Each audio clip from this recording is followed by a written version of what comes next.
안녕하십니까. 저는 행복백세 자산관리 연구회 대표를 맡고 있는 강창입니다. 저는 이제 52년 동안 이 금융투자업계에서 쭉 일을 해왔는데요. 최근 한 20년은 투자교육, 노후설계 교육 활동을 하고 있습니다. 이제 이 100세 시대에 퇴직을 하고 후반 인생 30년, 40년 행복하기 위해서는 자산관리를 어떻게 해야 되는가, 그런 내용에 대해서 말씀을 드리는데요. 노후가 행복하기 위해서는 저는 노후에 3대 불안이 있다고 생각합니다. 첫째가 돈, 둘째가 건강, 셋째가 외로움인데요. 이 돈, 건강, 외로움, 이 3대 불안에 대비하기 위해서 어떤 준비를 해야 되는가, 이런 걸 이제 주로 말씀드리고 있는데요. 제가 경험을 해보니까 저는 이제 금년에 78세입니다. 제 나이가 돼 보니까 그 3대 불안에 대비해서 우선 자산관리, 돈 문제, 노후 자금 문제, 이 문제를 준비를 해야 되는데, 자산에는 부동산을 중심으로 한 실물 자산이 있고, 그 다음에 주식이나 채권, 예금 같은 금융 자산이 있고, 그런데 사람들이 잊기 쉬운 게 뭐냐면 자기라고 하는 인적 자산, 인적 자본이라고 하죠. 저는 지금 이 나이가 돼 보니까 제일 중요한 게 사실은 인적 자본이 아닌가, 그런 생각을 합니다.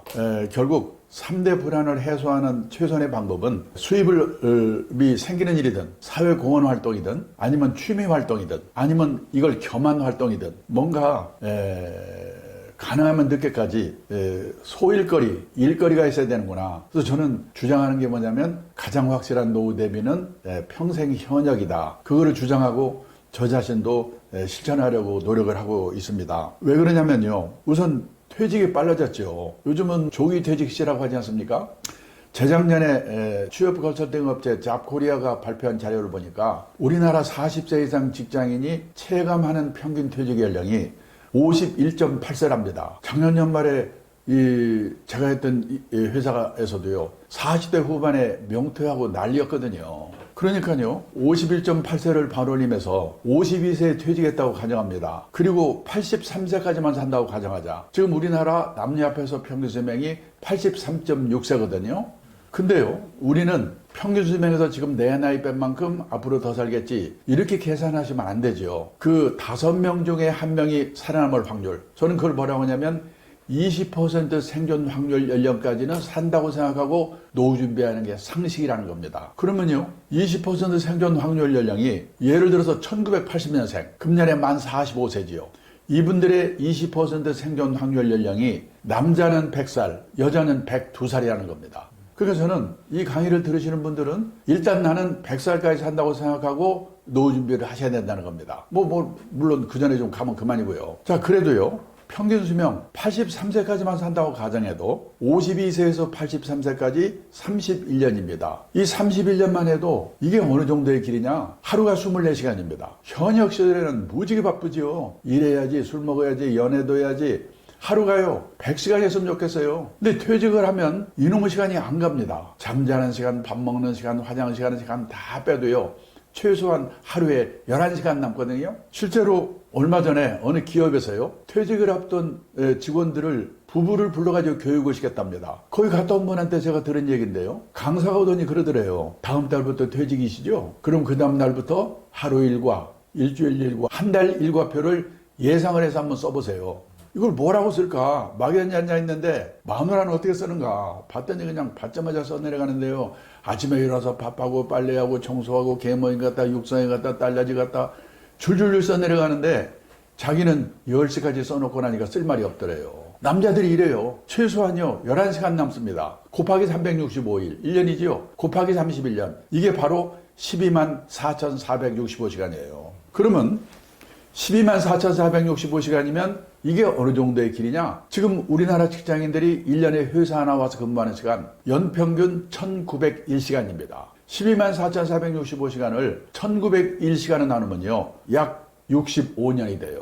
느낌상으로는요, 퇴직하고 31년만 해도 현역 시절에 65년에 해당한다. 100살까지를 생각하면 말할 것도 없습니다. 우리는 초등학교 다닐 때 하도 많이 들은 말 있죠? 인생은 짧고 예술은 길다. 아닙니다. 앞으로는 인생도 무지하게 길고 예술도 길다. 그러고 대책을 세워야 된다는 거예요. 그래서요, 선진국에서는 노후에 대비하는 방법이 두 종류로 갈라진다는 겁니다. 열심히 살았는데 유감스럽게 노후 생활비가 모자라는 사람. 그런 사람은 어떻게 살 건가? 제 생각에 우리나라는 유감스럽게도 모자라는 사람이 대부분 70~80%라고 생각합니다. 인생에서 재산이 제일 많을 때가요, 50대 퇴직 직전이에요.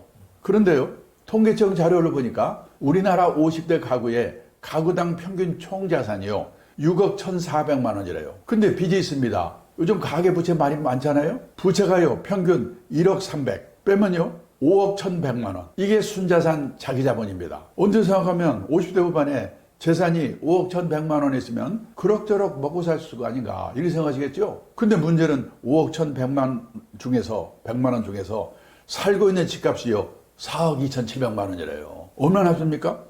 8,400만 원 남잖아요. 아니 8,400만 원으로 어떻게 30년 40년을 삽니까? 그러니까 주식 사서 튀겨볼까 했다 빵으로 만들거나 동학개미 뭐 난리 났었지 않습니까? 아니면 집을 팔아 살아야 돼요. 근데 그 집이 10년 후 20년 후 내 노후가 됐을 때 도움이 될까? 제가 옛날에 일본에서 근무할 때요, 알던 친구가 있는데 도쿄 수도권에 살고 있어요. 28평짜리 아파트에 살고 있습니다. 그 사람들은 집에다가 돈 처발리지 않거든요. 그 아파트를 1984년도에 우리 돈으로 계산해서요 1억 2천만 원에 샀대요. 그 쫙 올라가지고 일본 집값이 제일 비쌀 때가 언제냐면 1991년 일본의 부동산 버블의 피크일 때입니다. 3억 6천만 원까지 올랐어요. 지금 거기 살고 있거든요. 제가 가끔 한 번씩 전화해가지고 지금 너희 집 얼마냐 물어보거든요. 작년 연말에 물어봤더니요, 우리 돈으로 한화로 3천만 원 4천만 원에 팔릴지 말지래요. 팔아봤자 1년 생활비가 될까 말까. 그러면 선진국 같으면 재산은 없더라도 최소 생활비 정도는요 연금을 받아 생활하거든요. 우리는 그럴 수 있는 사람이 학교 선생님, 공무원, 군인 출신, 그리고 일부 준비한 사람 빼고는 없거든요. 보통 사람이 있는 게 국민연금 하나 정도인데 저도 놀랐는데요, 우리나라 65세 이상 고령자 중에서 국민연금을 받을 나이가 돼가지고 받는 걸 노령연금이라고 그러죠. 노령연금을 몇십만 원에도 받는 사람이요 68%밖에 안 돼요. 더 문제는요, 월 수령액이 60만 원 미만이 70%. 한마디로 껌값.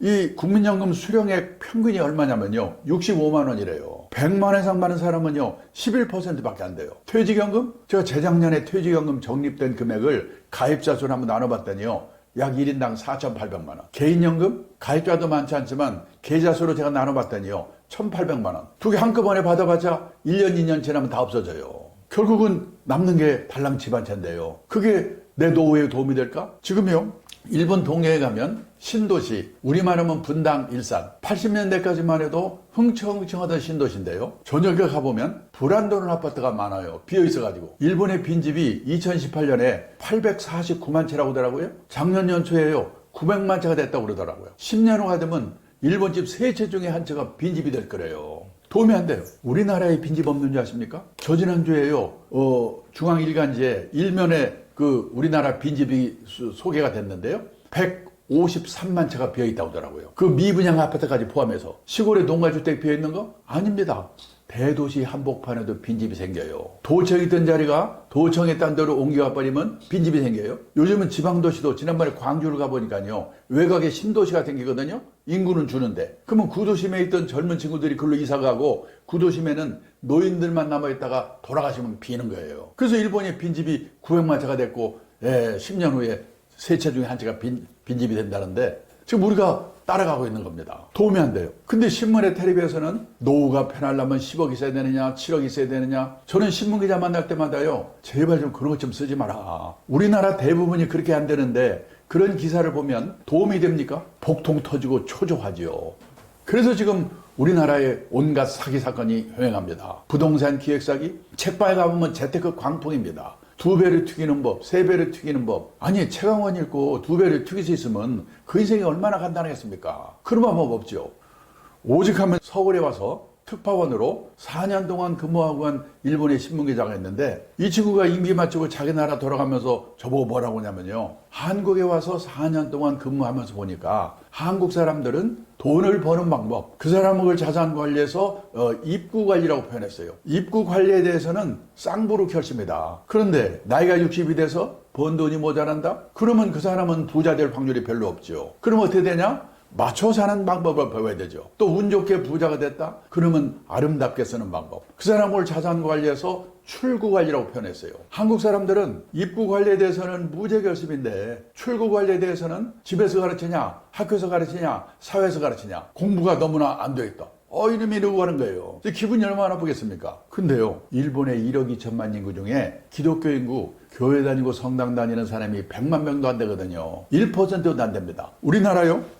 개신교, 캐톨릭 합치면 20몇 퍼센트, 천몇백만 명의 기독교 인구래요. 제가 기독교 비하하려고 하는 거 아닙니다. 저도 기독교인이기 때문에. 근데 여기 2000년 전에 기록된 성경에 보면요, 풍부의 찰줄도 알고 비천의 찰줄도 알고 그때그때 주어진 경제 상황에 맞춰 사는 방법을 배워라. 그런데 천몇백만 명 기독교인들이 이걸 읽었는지 안 읽었는지, 기독교 인구 1%도 안 되는 일본 사람한테 우리가 충고를 드려야 된다? 저는 그게 우리나라의 문제라고 생각합니다.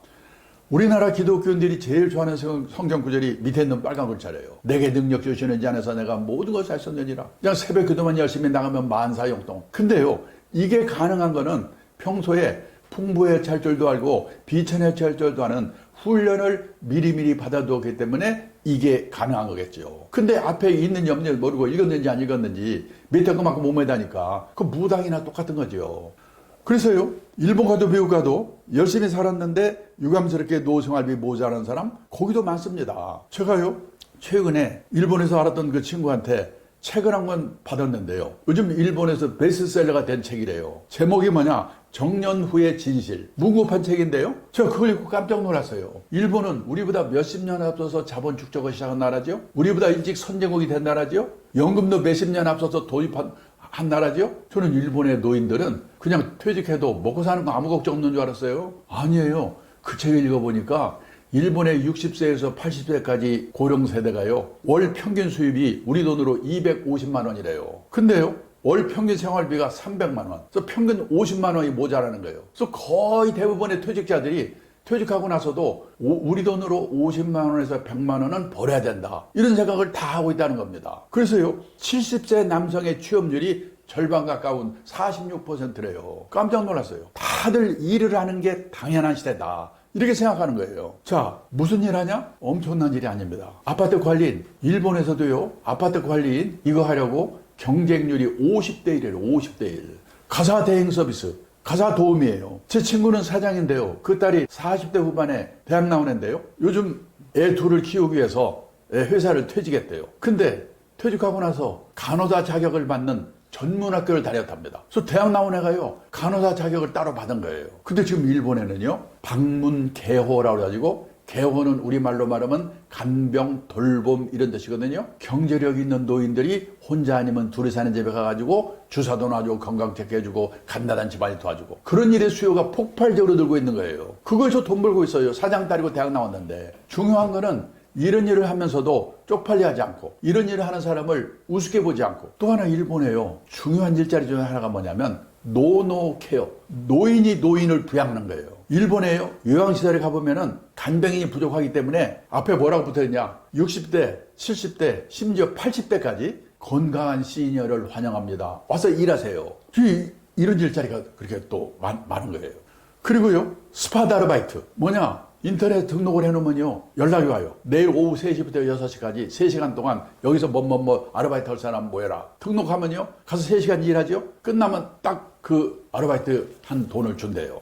얼마나 그게 활성화되어 있냐면, 그거를 어레인지하는 회사가 일본 동경증권거래소의 상장회사래요. 그러니까 그런 식의 일들을 다들 뭔가 일을 하면 또 폼나고 엄청난 일을 해야 된다고 생각하는데, 그런 게 아닙니다. 그래서 한 달에 100만 원 정도만 벌자, 이런 생각을 갖고 있는 거예요. 저는 앞으로 남의 얘기합니다. 우리나라도 그렇게 가고 있다고 보거든요. 근데 그동안에 우리나라는요, 일도 없지만은 하고 싶어도 체면, 남의 눈 때문에 어려웠거든요. 그런데 요 몇 년 전부터 우리나라도 무섭게 바뀌고 있어요. 제가 얼마 전에 택시를 타고 가는데 기사분이요, 60이 넘는 분인데요, 외국 회사의 서울 사장을 했대요. 사장할 때는 기사 딸린 고급 승용차에 부인은 사모님 소리 듣고 폼 잡고 다녔대요. 이분이 대단한 게요, 사장을 끝내자마자 목표로 세웠는데, 나는 3년 이내에 개인 택시 받을 자격을 갖자. 그러려면 영업용 택시를 3년 무사고 운전해야 된대요. 근데 그분이 1년 8개월 됐다고 하더라고요. 제 직장 후배 한 분은요, 여성인데 좀 70이 넘었거든요. 요즘 가족이 아프면 요양보호사 자격을 따가지고 간병하면 돈을 받거든요. 자기 어머니를 간병했답니다. 돌아가셨어요. 누가 오더니 요 자격증 있고 성실하니까 다른 분을 좀 도와달라. 90 넘은 할머니를 도와드리고 있는데요. 마음이 맞아서 그런지 모르지만은 너무나 보람있고 돈도 받고 좋다고요. 옛날 직장 동료 후배들에게 일일이 전화해가지고 빨리 너 요양보호사 자격증 따라고 권유하고 있어요. 그게 제 귀에까지 들어왔으니까 우리나라도 그런 세상으로 가고 있습니다. 그렇게 살다 보니까 60이 돼서 먹고 살 걱정을 하게 됐다. 유감스럽게도 운전하는 그런 분이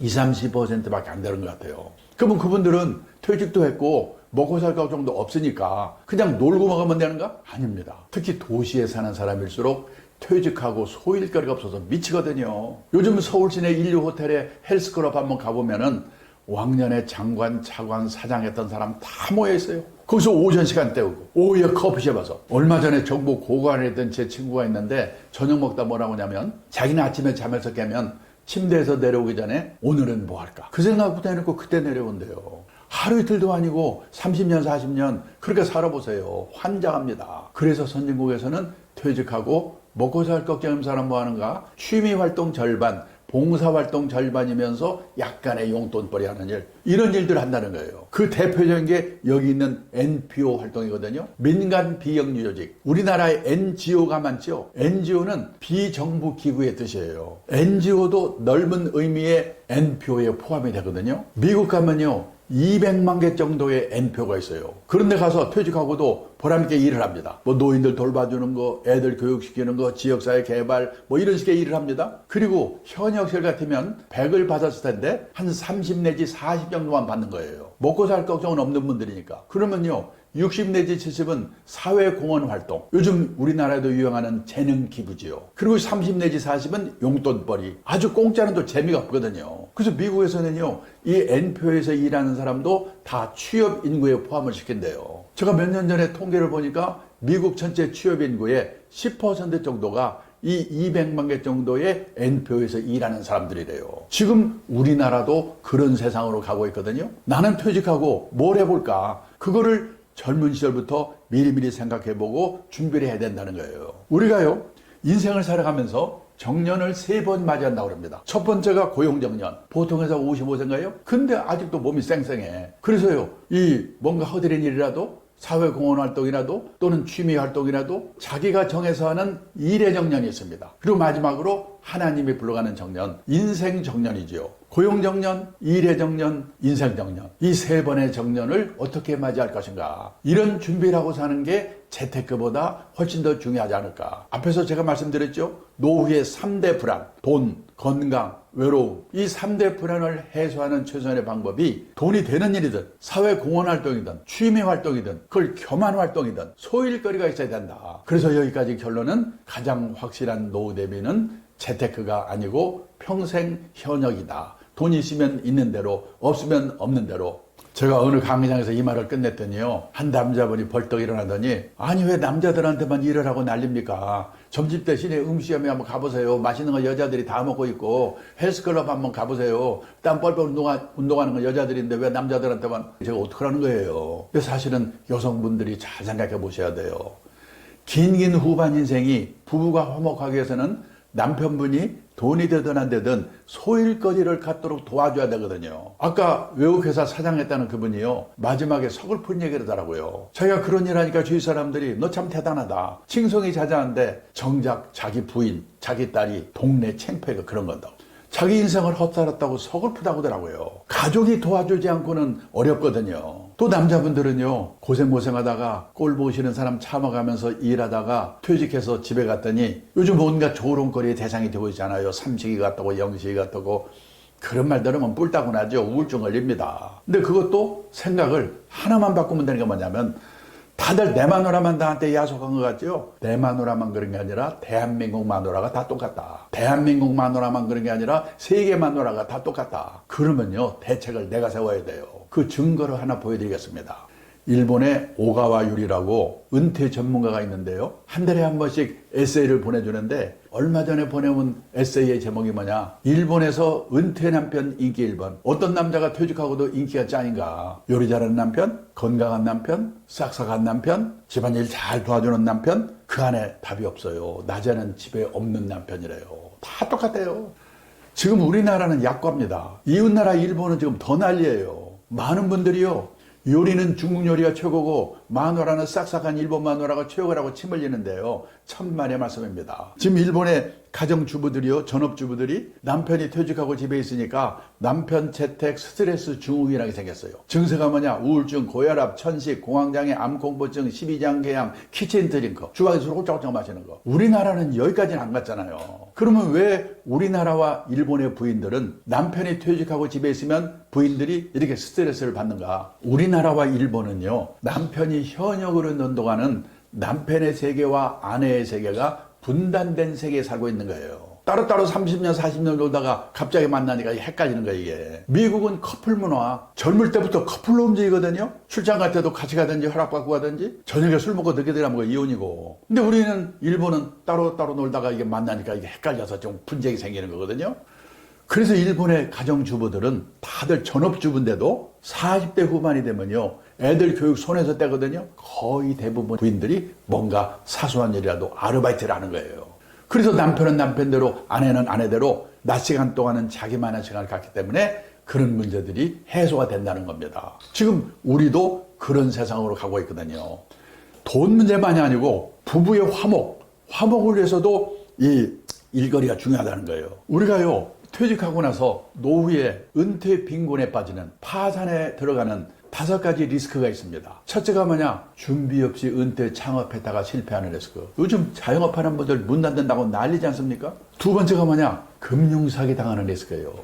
이게 보통 문제가 아니에요, 지금. 저도요, 얼마 전에 손자가 저한테 할아버지가 인터넷에서 이 사업 3천만 원 가지고 한 달 동안에 1억 만들어준다고 사기치고 있어. 제 목소리 흉내내서 AI로 그렇게 하고 있는 거예요. 제가요, 서울시 경찰청 사이버 수사대에 신고했거든요. 뭐라고 한 줄 아세요? 지금요, 현행범도 못 잡아요. 눈 뜨고 사기꾼을 보고 있는 거예요. 이 전화번호 없으니까 전화도 못 해요. 너 왜 이런 일 하냐고. 이거 까딱 잘못하면 이 금융사기 당하는 거예요. 그 다음에 중대질병거래소 돈 퍼붓는 건강 리스크. 그리고요, 성인 자녀 리스크. 지금요, 성인이 됐는데도 생활비를 부모한테 의존하는 캥거루가요 313만 명이래요. 여기에 빠지면 노후 몇 억 있어봤자 아무 의미가 없는 거예요. 그리고 황혼이혼 리스크예요. 황혼이혼하게 되면 기본적으로 재산을 반으로 나누거든요. 잘못하면 파산하는 거예요. 근데 지금 우리나라에 황혼이혼이 늘고 있는데요. 우선요, 1970년대만 해도 연평균 이혼 건수가 15,000건 정도였거든요. 이게 2023년에는 92,000건. 옛날에 우리 어머니 세대들은 결혼해서 실망을 하면 팔자라고 생각하고 희망을 버렸는데 요즘 여성들은 결혼해서 실망을 하면 남편을 버린답니다. 근데요, 옛날에는 결혼해서 4년 이내에 아이고 실수했구나, 신혼이혼의 비율이 높았거든요. 근데 2023년에는 결혼해서 20년 이상 된 소위 말하는 중년 황혼이혼의 비율이요, 1990년도만 해도 전체 이혼 건수의 5%밖에 안 됐는데 2023년에는 36%. 지금요, 결혼 기간별로 볼 때 비율이 제일 높은 게 중년 황혼이혼이에요. 요거 조심해야 돼요. 그 2000년 초에요, 일본에서 부부가 분쟁이 생겨도 참다 애들 결혼해가지고 나리다 공항에서 신혼여행 떠나보내고 나서 이혼 선포한다고 해서 나리다 이혼 이게 난리 났었거든요. 우리 신문에도 나고. 저는 그래서 일본이 황혼이혼 대국인 줄 알았어요. 아니에요. 이혼율 자체가 일본보다 우리가 높아요. 우리가 아시아에서 이혼율이 1등이에요. 그리고요, 일본은 황혼이혼 때문에 난리 났었는데도 불구하고 작년에 신문을 보니까요, 전체 이혼 건수 중에 일본의 중년 황혼이혼 비율이 21%였던 거가 23%로 2%포인트 늘어났다고 신문에 대문짝만 해놨더라고요. 우리는 36%. 물론 젊은 사람들이 결혼 안 하고 그러니까 이혼 건수도 줄어들고 그래서 상대적으로 부풀린 것도 있긴 있지만은 기본적으로 황혼이혼이 느는 건 사실이에요. 근데요, 황혼이혼의 사유가 뭐냐? 옛날에는 외도, 성격 차이, 돈 문제였거든요. 여기 하나 최근 추가된 게 뭐냐? 퇴직한 남편이 집에서 얼쩡거리는 거 스트레스 받아서 이혼한대요. 그게 사유입니까? 근데 현실이에요. 그래서 뭐냐? 부부의 화목을 위해서도 돈만이 아니고 뭔가 남편은 남편대로, 아내는 아내대로 낮 시간 동안 소일거리를 가져야 된다. 이 100세 시대에. 그 다음에요, 또 하나 중요한 게 뭐냐면, 저도 이제 70대 후반의 나이가 돼 보니까 친구들이 먹고 사는 거는 그럭저럭 해결이 됐는데 갈 데가 없는 거, 역할이 없는 거, 이게 너무나 공허한 거예요. 티베트의 종교 지도자 달라이라마가 했다는 얘기입니다. 자신이 다른 사람들에게 쓸모있는 존재가 아니라고 생각하는 노인은 자신이 남에게 유용한 존재라고 느낀 노인보다 일찍 숨질 가능성이 3배 가까이 높게 나왔다. 부유한 나라에서 고통과 분노의 정도가 심한 건 물질적 부가 부족해서가 아니다. 내가 남에게 필요한 존재라는 느낌이나 내가 사회와 함께하고 있다는 느낌을 더 이상 갖지 못하기 때문에 불행해지는 것이다. 은행에 높은 자리까지 올라갔던 선배 한 분이요, 퇴직하더니 뭐라고 하냐면 자기는 퇴직하고 나니까 쓸모없는 인간이 된 것 같아서 서글프대요. 근데 쓸모있는 인간을 누가 만들어주는 거 아니거든요. 자기가 만들어야지. 근데 왕년에도 끝발이 있던 사람일수록 이게 안 돼요. 얼마 전에요, 공무원연금공단에서 퇴직하신 공무원분들을 대상으로 퇴직 수기를 공모했는데 우연히 심사위원을 하게 됐습니다. 그래서요, 105분의 수기를 읽었거든요. 깜짝 놀랐습니다. 저는요, 공무원분들은 60까지 보장되지 연금도 300만 원 이상 다 받는 데지 아무 걱정 없는 줄 알았거든요. 아닙니다. 제가 읽은 수기의 90% 정도가 나와보니까 절벽이더래요. 제일 미치는 게 뭐냐면 갈 데가 없는 거. 한 번만 소개하면요, 고급 공무원 출신인데 이분은요, 퇴직도 했고 연금도 있으니까 한번 신나게 놀자 놀아봤대요. 웬걸 오래 못 가.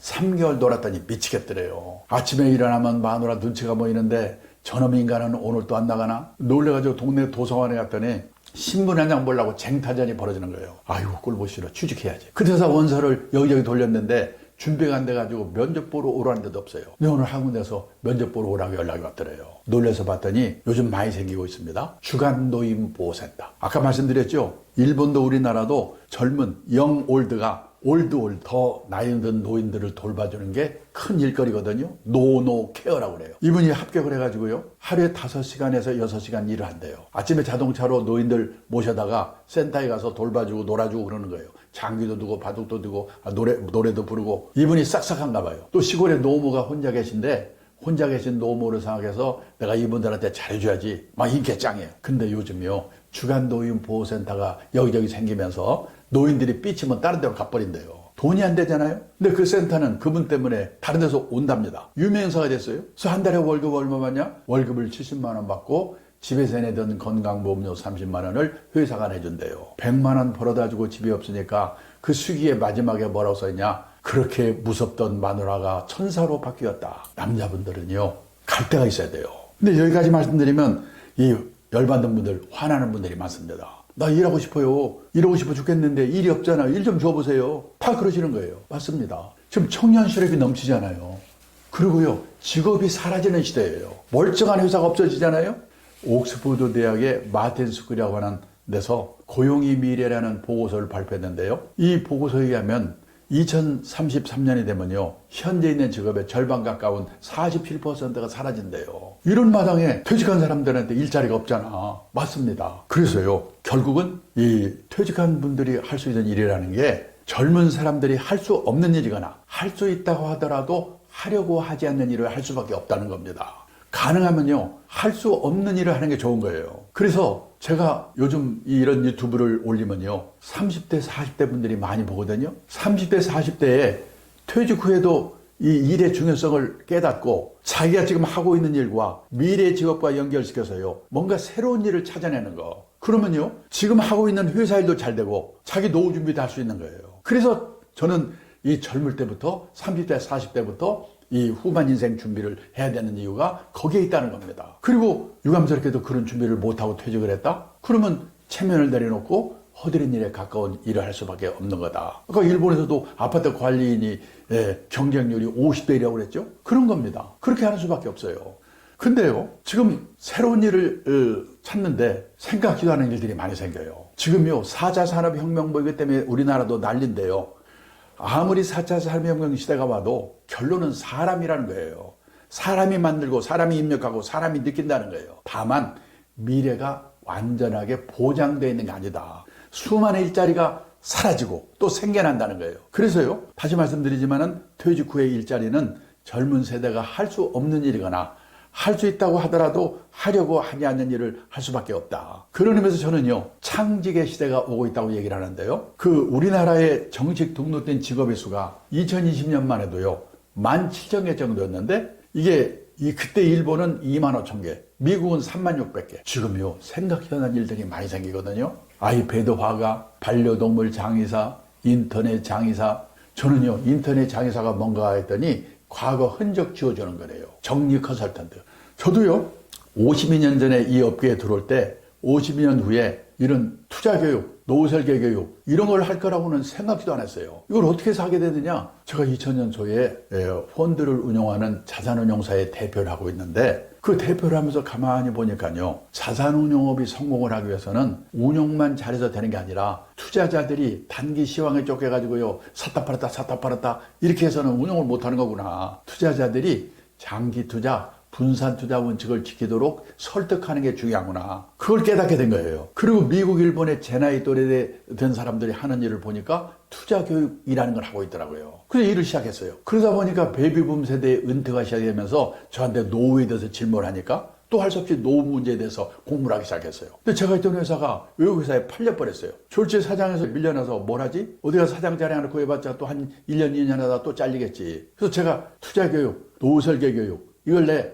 평생의 라이프워크로 해야 되겠구나. 그래서요 제가 한 금융회사의 회장님한테 제안서를 했어요. 당신네 금융그룹에서 투자교육연구소를 만들게 되면 이런 좋은 점이 있을 거다. 근데 그분이 일주일에 만났더니 하자고 그래가지고 제가 그 회사에서 9년 동안 일을 했습니다. 65세가 돼가지고 그 회사를 나와가지고 요즘 1인 기업 1인 연구소 시대거든요. 제가 1인 연구소를 만들어서 1년 반쯤 하고 있는데 또 다른 트러스이라는 회사에서 그 밖에서 하지 말고 우리하고 같이 하자고 들어가서요. 한 8년쯤 같이 그거 하다가 제가 2년 전에 다시 나와서 행복백세 자산관리연구에 또 1인 기업만 연구소 만들어가지고 지금 이 일을 하고 있는 거예요. 그래서 저는요, 이 평생 현역을 하는 사람들의 공통점이 뭔가를 이렇게 보니까 중요한 게 뭐냐. 이 평생 현역이 왜 중요한가에 대한 인식이 확고한 거예요. 일의 중요성을 깨달은 거. 그런 일이 중요해요. 그리고요, 환경이 계속 바뀌거든요. 자기만의 주특기를 살릴 수 있는 일을 찾기 위해서 끊임없이 노력을 하고 자기 브랜드를 만들어야 돼요. 다른 사람과 차별화시키기 위해서. 제가 78세의 나이인데 왜 나를 강의를 불러줄까? 한번 제가 속으로 생각해 봅니다. 재무 설계와 인생 설계를 접목했기 때문에 불러주는 게 아닌가. 그런 생각을 해요. 그래서요. 자기 브랜드를 만드는 게 중요합니다. 저는 요즘도 하루에 신문 5개를 스크랩 다 하고 있어요. 그리고요. 어디서 나한테 돈을 100만 원을 줬다. 왜 100만 원을 쓰지? 돈값을 해야 돼요. 그 다음에요. 돈이 아쉬워서 일을 했는데 취미가 될 수가 있어요. 취미로 했는데 또 돈이 생길 수도 있습니다. 혹시 유튜브에서 보셨는지 모르겠는데요. 어떤 분이 재벌그룹에서 임원하다가 갑자기 나오셨대요. 뭘 하지? 택배 분류하는 데를 가봤대요. 그 무지개 힘든 일이래요. 돈 때문에 했으면 못했을 거랍니다. 근데 그때 그분이 과체중이었대요. 가만히 보니까 운동에서 빼나 이거 이 일에서 빼나 마찬가지겠구나. 몸무게 뺄 목적으로 그 일을 시작했답니다. 택배 분류 일을. 몇 개월 만에 몸무게가 빠졌대요. 그 사이 일이 손에 익었어요. 지금도 한대요. 유튜브에서 본 겁니다. 그런 거예요. 돈이 아쉬워서 일을 했는데 취미가 될 수도 있고 취미로 했는데 돈이 생길 수도 있지만은 처음부터 돈도 생기고 취미에도 맞고 남보기도 폼나고 쉽지가 않죠. 그래서요. 학교 다닐 때는 선생님 말씀 잘 들어야 되고 회사 다닐 때는 회사의 방침을 잘 따라야 되는데 후반 인생은 남의 눈을 의식하지 않고 이게 남의 눈 때문에 비치는 거거든요. 내가 가고자 하는 방향이 옳은 방향이라는 소신이 필요하다. 그래서 후반 인생은 자기 만족을 추구하는 시기다. 이런 마음가짐으로 퇴직 후의 후반 인생을 한번 설계해 보았으면 좋겠다. 그런 말씀을 드리면서 우선 1강을 끝내겠습니다. 감사합니다.